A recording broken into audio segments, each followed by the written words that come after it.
His Excellency Paul Kagame, President, Republic of Rwanda, ministers, ambassadors, all protocols observed. My name is Karen Hoffman, President of the Bradford Group, and it is my honor and pleasure to welcome all of you here today as we celebrate the 20th anniversary of the World Tourism Awards.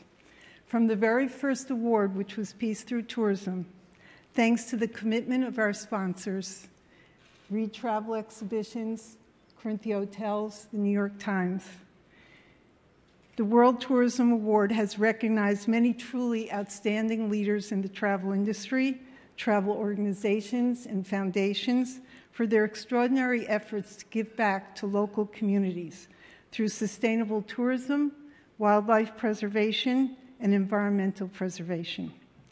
This year, on our 20th anniversary, we are honoring two inspiring travel companies and the visionary leadership of His Excellency Paul Kagame, President, Republic of Rwanda, and we are honored to have him here with us today. Thank you, Mr. President.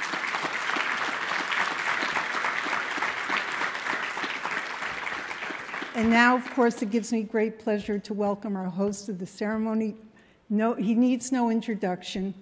Peter Greenberg, CBS News travel editor, award-winning journalist, and host producer of the Royal Tours. Peter.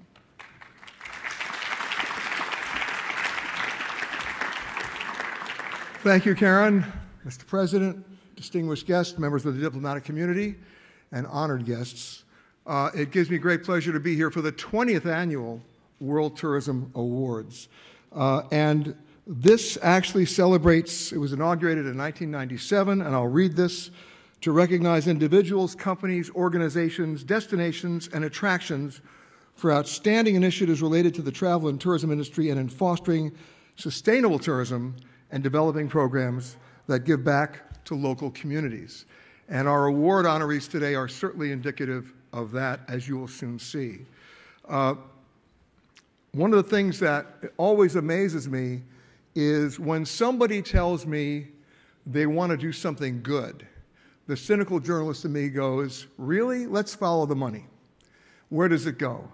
And what you're going to find out today is that in every single case of the people receiving these awards today, the money goes where it's supposed to go. And the results and the consequences are indeed quite positive. This award is presented by Corinthia Hotels, the New York Times, and Reed Travel Exhibitions.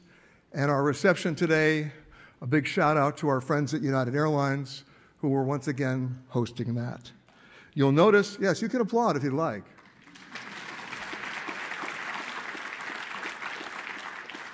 You'll notice these amazing glass trophies. They're made for us by Mdina in Malta. And I have to warn our recipients, they're heavy. So get some help taking them home. But they're really quite beautiful. It's now time for me to introduce some of our sponsors. And I would like to first introduce one of the founding sponsors from WTM and Reed Exhibitions, Jeanette Gilbert.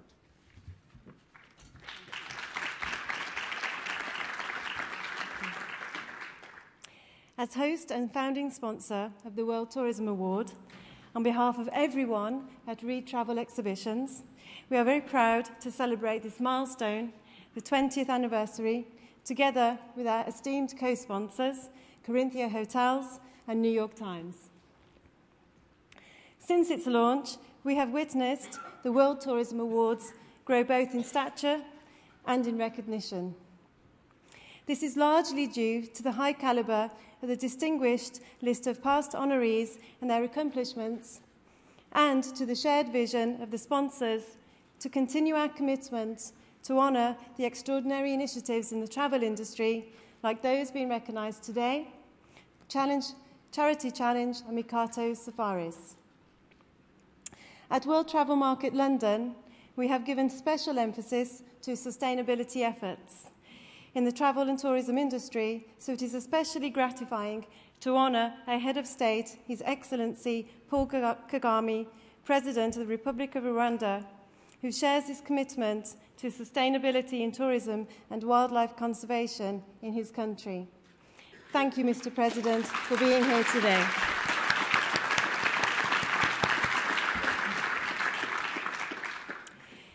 We also want to take the occasion of the 20th anniversary to recognise and thank the Bradford Group, who have been committed to this award from its inception.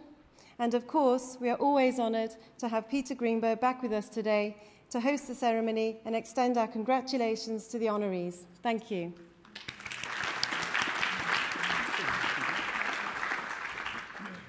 It is now my pleasure to welcome another longtime sponsor from the Corinthia Hotels, the commercial director, Mr. Matthew Dixon.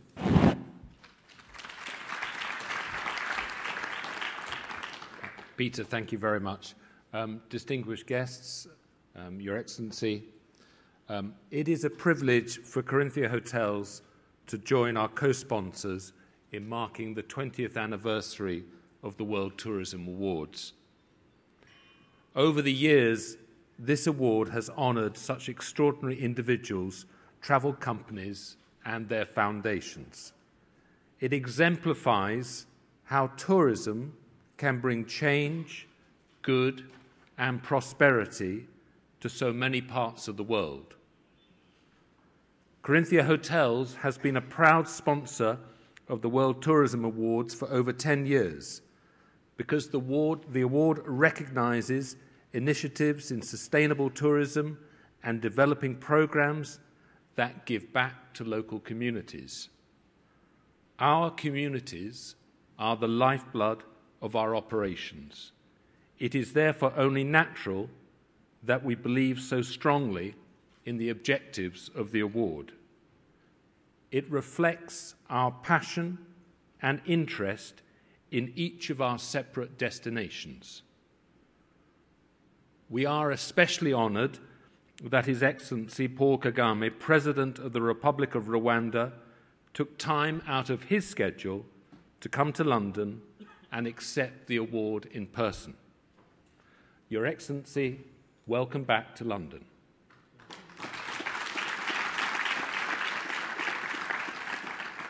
I would like to add that your country's reflection and ambitions are in many ways a guiding light in tourism. We congratulate each of this year's World Tourism Award recipients for their commitment to sustainability and hope that this recognition will strengthen each of their respective missions as they expand their good work and inspire others to do the same. Thank you very much.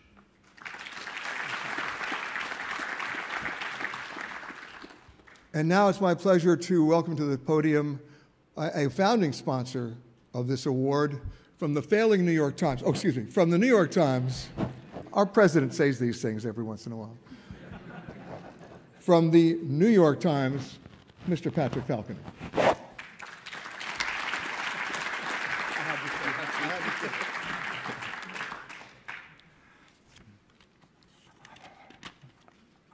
Your Excellency, ladies and gentlemen, we at the New York Times are delighted to be here to celebrate this year's World Tourism Award. And we're really glad that we've been involved in all of them. And I'd just like to say, a very big well done to actually Karen and Bianca and the Bradford Group for, I think, organising all 20. So thank you.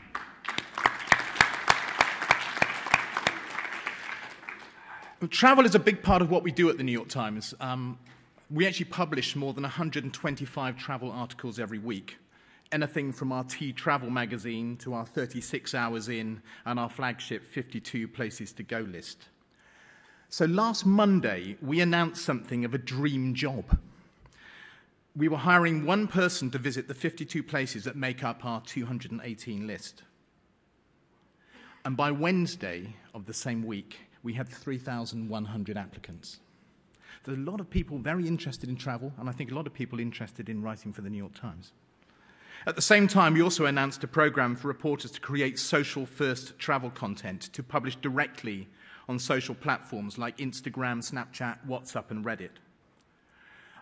Our new one-year residency program, which will hire at least 3 journalists, is designed to make sure that when we're covering the world for travel, we don't miss the people in it.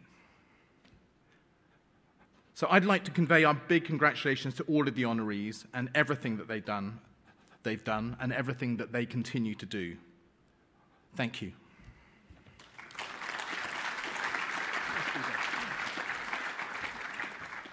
And now it's time for the awards.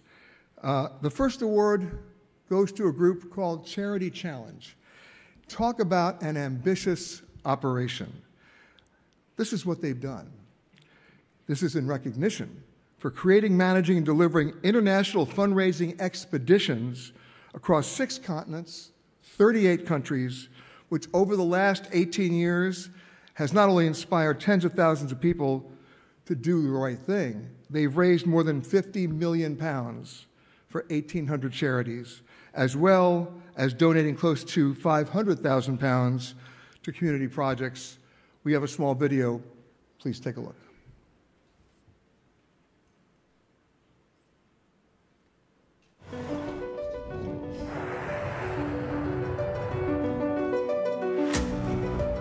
There's an excitement, there's also a dryness in the mouth about not wanting to let people down.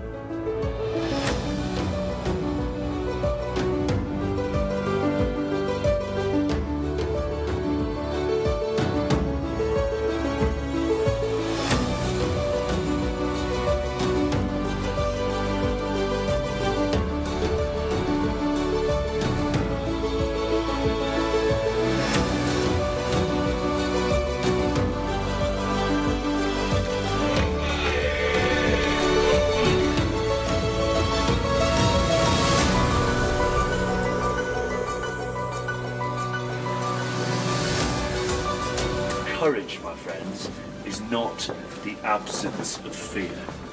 Courage is that ability to come together and triumph over that fear.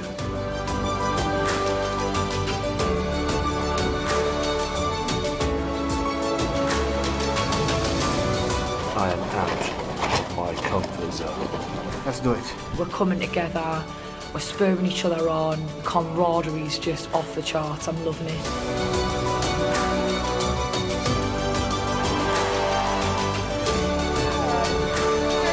I didn't think I would make it. It's a really good feeling. It's good for the soul. Everyone just feels really proud right now for what they've achieved, and the whole experience has been incredible. I'm so humbled and privileged to be here right now, and I couldn't think of a better way to spend my honeymoon. I think today's kind of given me a real desire to want to get out and do some more, you know, and see some more things. Amazing, tired, a bit exhilarated. It's been hard going at times, but amazing. The best experience ever. You've got to do it. Amazing, absolutely amazing. Believe, achieve, Inspire. Mission accomplished.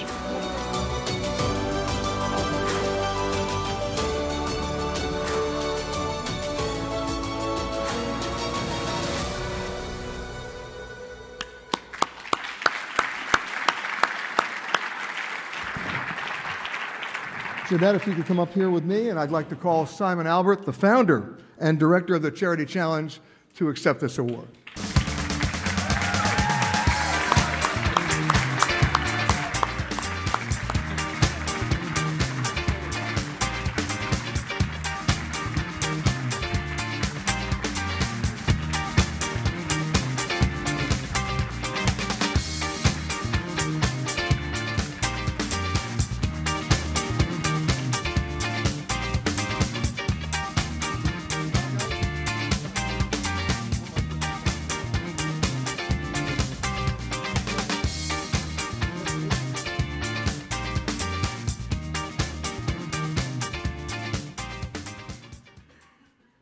Thank you very much. It was a real privilege to be nominated and to find out that we'd won this award. I started the business 18 years ago, just doing one trip in a year, and now we run over 150 trips around the world. I loved it then, I love it even more now. It's a very inspiring thing to be a part of, to help raise millions of pounds and help people achieve these amazing goals. So I feel a bit of a fraud to receive an award for it because I love it. But thank you very much.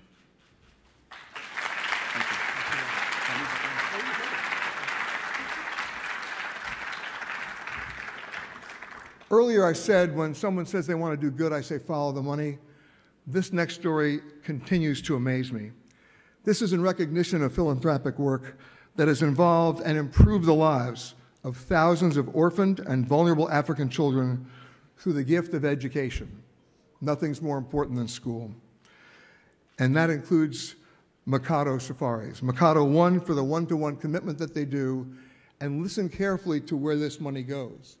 For every safari that Mikado sells, they put one African child all the way through school. That is truly amazing. We have a video to watch.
If I can ask Patrick Falconer. Patrick, if you could come up here to help present the award to the Managing Director of Mikado Safaris, Mr. Dennis Pinto.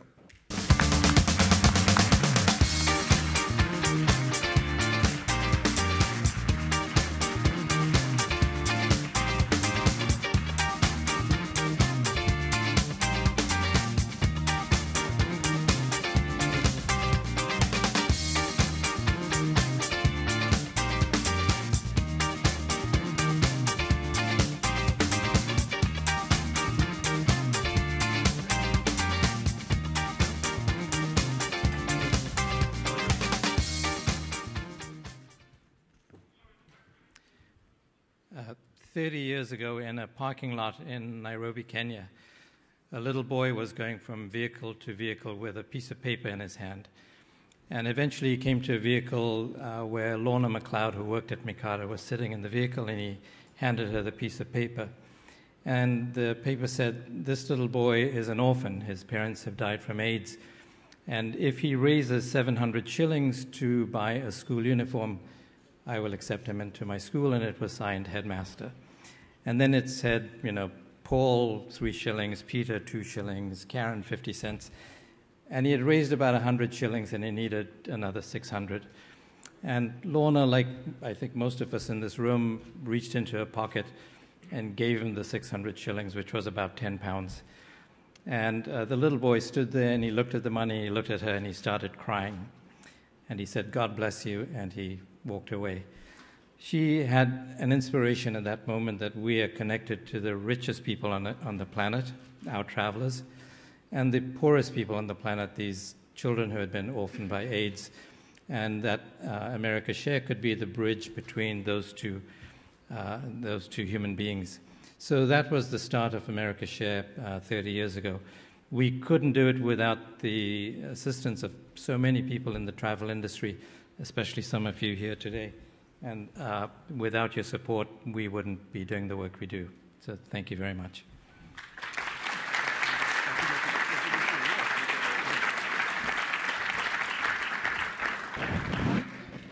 Our next award honoree, we are particularly honored to have him with us today, Your Excellency. It is the story that is, for me as a journalist, one of the most remarkable turnaround stories I've ever covered or been a part of as a journalist. When you mention Rwanda, to most of my contemporaries, they only think back to 1994, a very dark period in the country's history. But since then, and since this man became president, there's been an unbelievable, astounding, and staggering turnaround on every conceivable level in Rwanda. Think about this. About 12 years ago, there are only a few guerrillas left, and that's been turned around. In fact, over 249 babies, I believe, in the last couple of years have been named in special naming ceremonies. The former poachers are now game wardens. Think about that. In 2003, there were only 623 hotel rooms in Rwanda. Want to hear an infrastructure story? Today, over 10,000. And travel and tourism now is the largest foreign exchange earner in Rwanda. So in recognition of his visionary leadership through a policy of reconciliation, which in itself is a staggering and an amazing story, sustainable tourism, wildlife conservation, and economic development attracting major hotel investment, resulting in the remarkable turnaround I just talked about that has led to Rwanda's rise as one of the leading tourism destinations in Africa today. Please watch the video. It is a landlocked country bordered by Uganda, Tanzania, Burundi, and the Democratic Republic of Congo. One of 54 nations in Africa, but for more than 2 decades it was trapped by its own tragic history. Most people remember Rwanda from 1994, perhaps the worst genocide in world history. In just a 100-day period, it's estimated that more than 1.1 million people were slaughtered.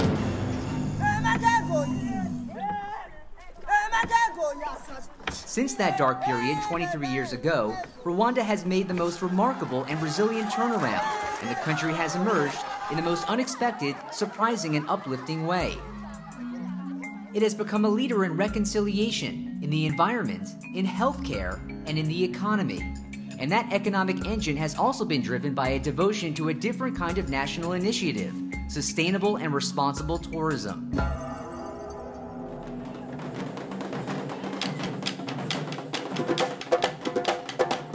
These successes have been championed by a man who first stopped the genocide and has led Rwanda for the past 17 years, President Paul Kagame.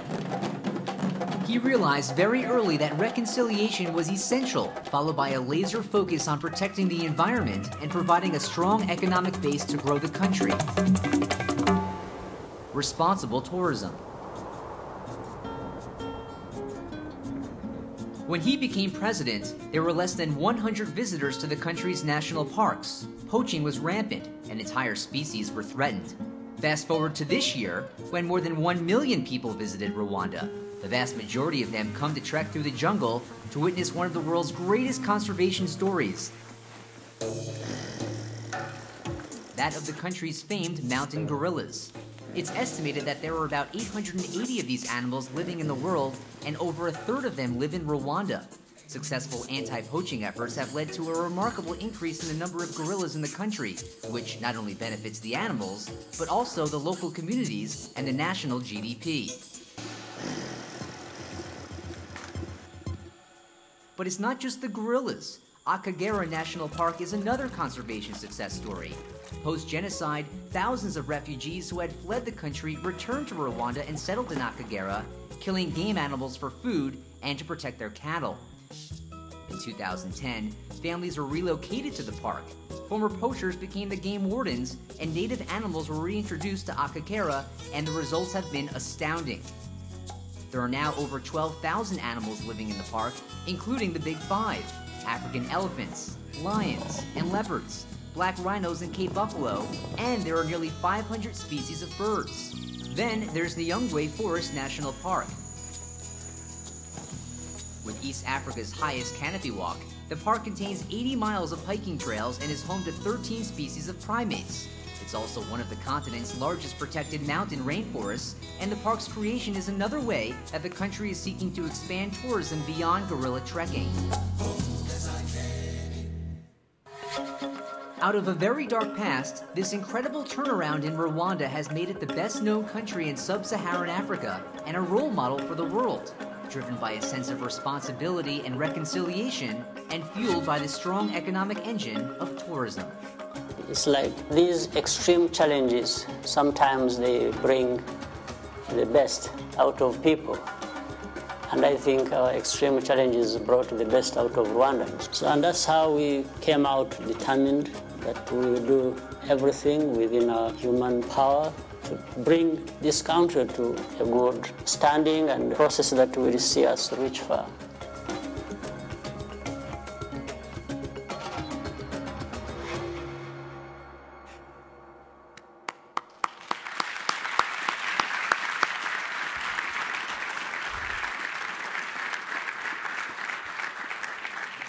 Mr. President, before I present the award to you, I'd like to invite my good friend, Taleb Rifai, the Secretary General of the United Nations World Tourism Organization, to take the podium.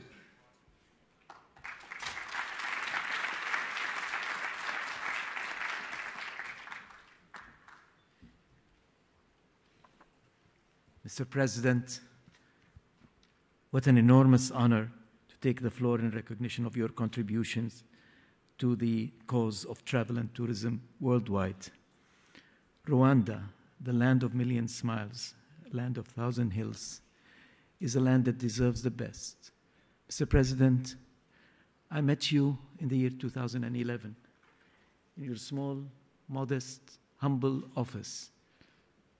I heard a lot about you before meeting you. I prepared myself to meet a man of greatness. I was impressed with your humility, with your modesty.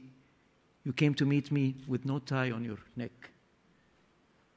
We discussed a few issues together, and I was quite aware that I'm in the presence of a great man, a man that led his nation to rise above the pain and to build a great, great country that is a model and an envy of many other countries around the world. Mr. President, we in the travel and tourism industry look at Rwanda and look at you as a leader that has made a miracle. You've transformed the image of a country in less than 2 decades, a country that was only known for blood, for devastation, and for bloodshed, into a country that everybody desires to visit, a country that we all aspire to be part of. It is not anything that happens easily. We always believe in travel and tourism that it's the political will that makes a place what it is. It's never what you have, it's what you do with what you have, Mr. President. You have done a lot with what you have, and you have a lot. Your country deserves you. You deserve your country. Thank you so much, Mr. President, for all that you have done. Mr. President, we in the travel and tourism industry may not have the right to vote for you, but we recognize you as a great tourism leader. Thank you very much, Mr. President.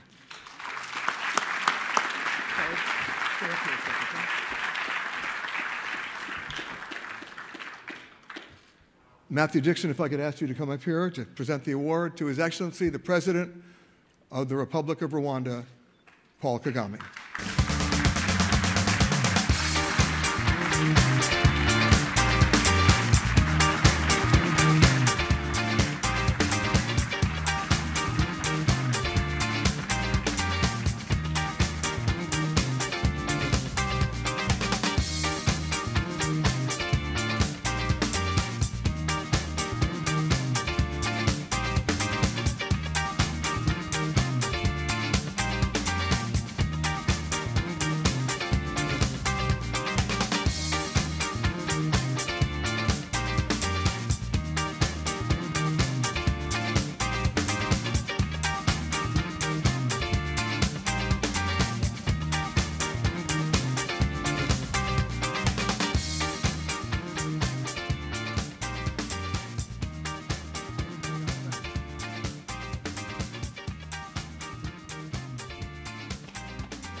Mr. Taleb Rifai, Secretary General of the United Nations World Tourism Organization,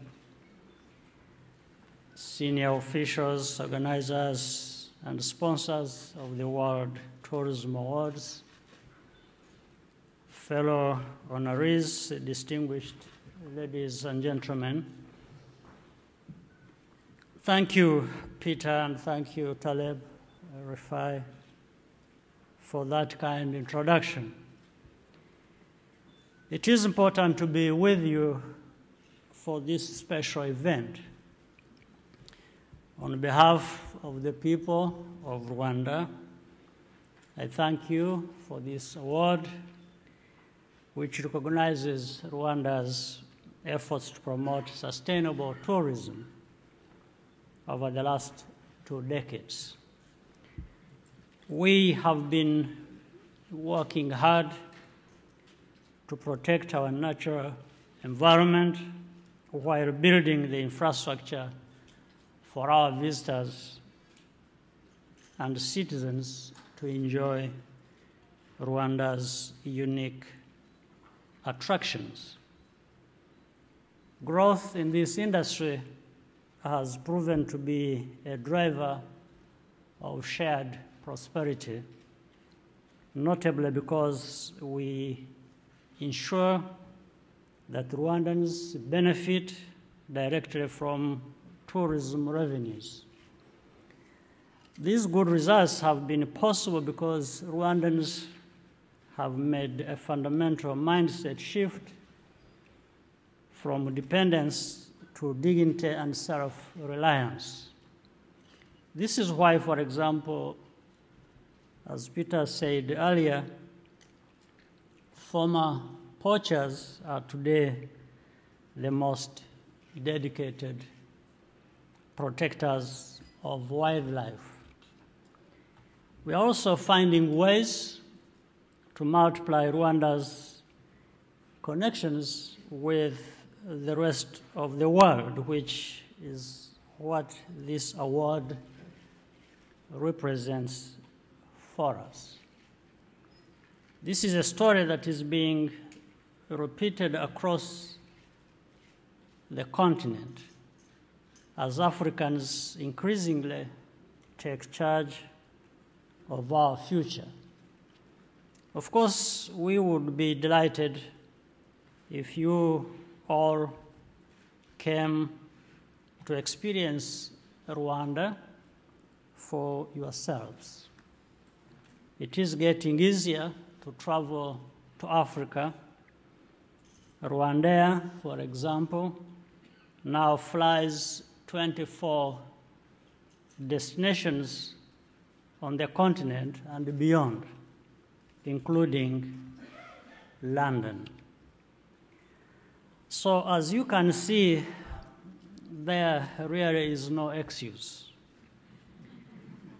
Rwanda has been exhibiting at the world travel market for many years, and we have seen the impact.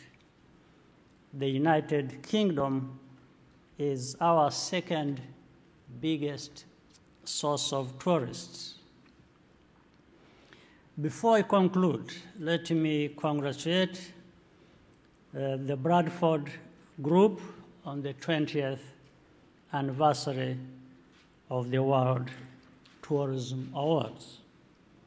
Our special thanks to our host, Reed Travel Expo, as well as the co-sponsors, Corinthia Hotels, United Airlines, and the New York Times. Once again, thank you very much, and I hope to see you all soon in Rwanda.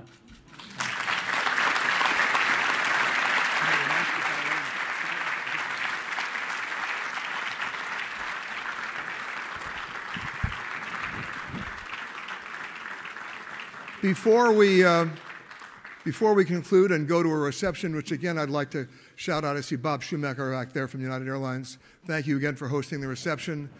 The President did not come to London alone. He brought some special guests, including the National Ballet of Rwanda. And if you stay in your seats, we're going to vacate the stage for a second.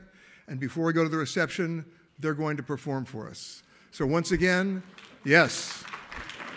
So please, thank everybody. We'll take our seats, and the performance will begin.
Another round of applause, please, for the National Ballet of Rwanda. And Mr. President, thank you for bringing them. And now, ladies and gentlemen, please enjoy the reception, and thank you all so much for coming.